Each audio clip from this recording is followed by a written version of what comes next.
నమస్తే. నేను రాఘవేందర్.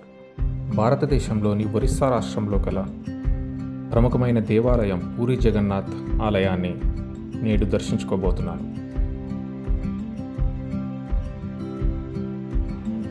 పూరి జగన్నాథ్ ఆలయాన్ని చేరుకోవడానికి 2 మార్గాలు ఉన్నాయి. కానీ నేను ఎంచుకున్న మార్గం మాత్రం చిలికా లేక్. ఎందుకంటే నేను నా బైక్తో పాటుగా ఒక బోట్లో 3 కిలోమీటర్స్ అవతల ఉన్న ఒడ్డుకి చేరుకోవాలనే ఉద్దేశంతో చిలికా లేక్ మీదుగా ప్రయాణించాను.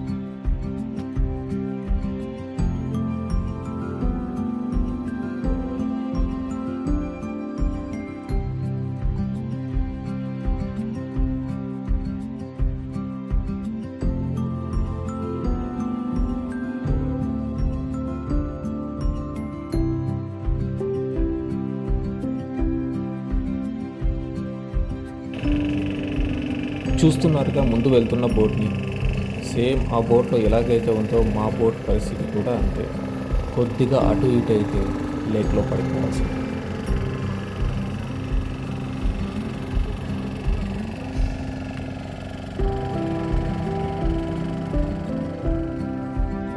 మీకు ముందుగా ఒక తీరం కనబడుతుంది కదా, అక్కడే నేను దిగాల్సిన ప్లేస్.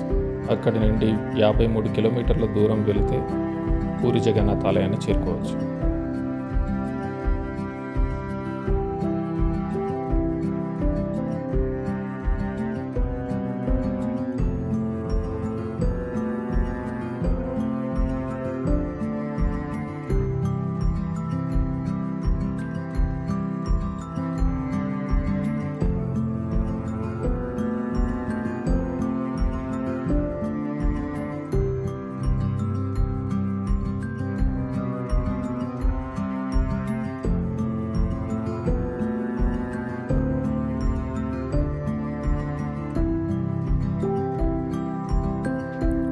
ప్రస్తుతం మనం చూస్తున్న ఈ పూరి జగన్నాథ్ ఆలయం 11వ శతాబ్దంలో నిర్మించబడింది.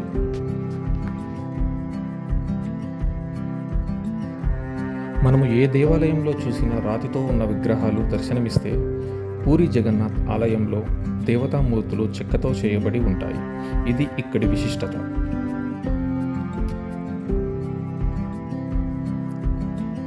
పూరి జగన్నాథ ఆలయ శిఖరంపై ఉన్న సుదర్శన చక్రానికి పతకాలు ఎరుపు రంగులో ఉంటే జగన్నాథుడు గర్భగుడిలో ఉన్నాడని అర్థం.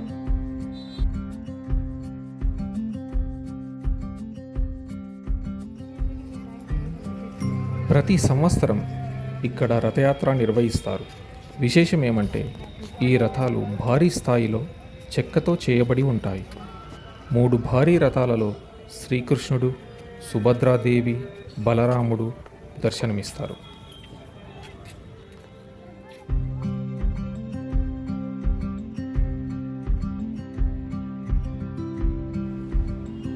ఇక్కడ ఇంకో విశేషం ఉంది. ఉత్సవ విగ్రహాలు కాకుండా గర్భగుడిలో ఉన్న జగన్నాథ స్వామి జనంలోకి వచ్చి రథాలలో ఊరేగుతూ భక్తులకు దర్శనమిస్తారు. ఈ రథోత్సవానికి ప్రపంచ నలుమూలల నుండి కొన్ని లక్షల మంది పాల్గొంటారు.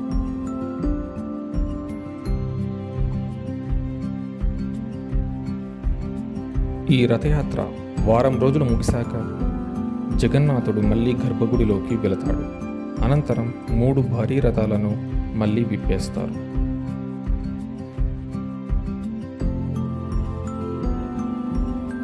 మనము ఏ దేవాలయంలో చూసినా భార్యాభర్తలు దేవతామూర్తులుగా మనకు దర్శనమిస్తే, ఈ దేవాలయంలో మాత్రం తోబుట్టువులు దేవతామూర్తులుగా దర్శనమిస్తారు. అదే ఈ పూరి జగన్నాథ్ ఆలయం యొక్క విశిష్టత.